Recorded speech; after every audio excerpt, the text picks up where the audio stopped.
Sa ibang balita naman, sugatan ng 10 tao ng salpukin ng isang pampasaherong jeep ang kotseng sinasakyan ng isang mayor sa Quezon kagabi. Ang dahilan naman daw ng disgrasya, hindi kumagat na preno. Mon Gualvez, ikwento mo.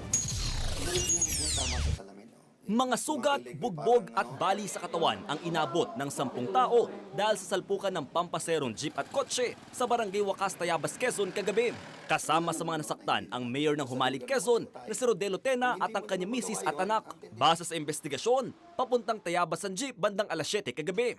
Habang binabagtas ang daan, biglang tumigil ang van sa harapan nito. Hindi na raw kumagat ang preno ng jeep kaya sinubukan ng tsuper na mag-overtake na lang sa van. Sa paglipat sa kabilang lane, nawala na nakontrol ang jeep at sinalpok ang kasalubong na kotse ni na Mayor Tena. Doon siya pumunta sa mas lalong, sabi nga ay maraming mapiperisyo.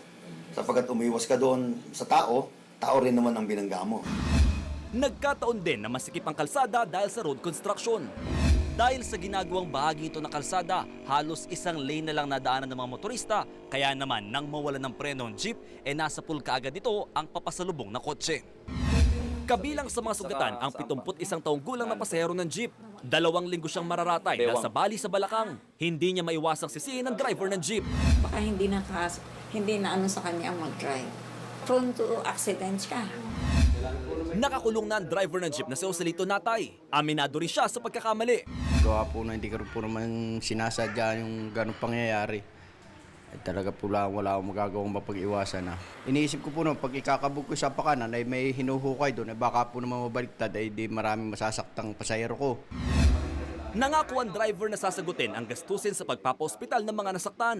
Pero desidido ang mga biktima na kasuhan siya. Mula Tayabas, Quezon, Mon Gualvez, News 5.